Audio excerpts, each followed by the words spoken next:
For the kingdom of heaven is like a landowner who went out early in the morning to hire workers for his vineyard. He agreed to pay them a denarius for the day and sent them into his vineyard. About 9 in the morning he went out and saw others standing in the marketplace doing nothing. He told them, "You also go and work in my vineyard, and I will pay you whatever is right." So they went. He went out again about noon and about 3 in the afternoon and did the same thing. About 5 in the afternoon he went out and found still others standing around. He asked them, "Why have you been standing here all day long doing nothing?" "Because no one has hired us," they answered. He said to them, "You also go and work in my vineyard." When evening came, the owner of the vineyard said to his foreman, "Call the workers and pay them their wages, beginning with the last ones hired and going on to the first."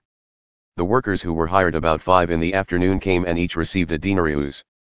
So when those came who were hired first, they expected to receive more. But each one of them also received a denarius. When they received it, they began to grumble against the landowner.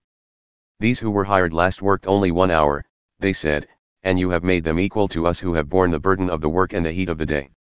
But he answered one of them, "I am not being unfair to you, friend. Didn't you agree to work for a denarius? Take your pay and go. I want to give the one who was hired last the same as I gave you. Don't I have the right to do what I want with my own money? Or are you envious because I am generous? So the last will be first, and the first will be last." Now Jesus was going up to Jerusalem. On the way, he took the 12 aside and said to them, "We are going up to Jerusalem, and the Son of Man will be delivered over to the chief priests and the teachers of the law. They will condemn him to death and will hand him over to the Gentiles to be mocked and flogged and crucified. On the third day he will be raised to life." Then the mother of Zebedee's sons came to Jesus with her sons and, kneeling down, asked a favor of him. "What is it you want?" he asked.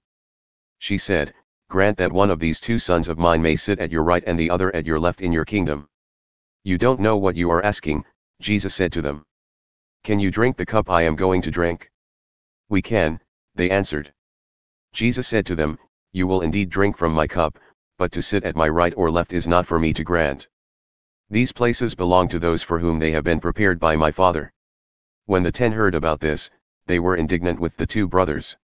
Jesus called them together and said, "You know that the rulers of the Gentiles lord it over them, and their high officials exercise authority over them. Not so with you. Instead, whoever wants to become great among you must be your servant, and whoever wants to be first must be your slave, just as the Son of Man did not come to be served, but to serve, and to give his life as a ransom for many." As Jesus and his disciples were leaving Jericho, a large crowd followed him. 2 blind men were sitting by the roadside, and when they heard that Jesus was going by, they shouted, "Lord, Son of David, have mercy on us."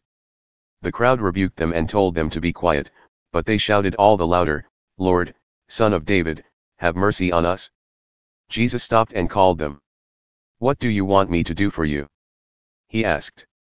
"Lord," they answered, "we want our sight." Jesus had compassion on them and touched their eyes. Immediately they received their sight and followed him.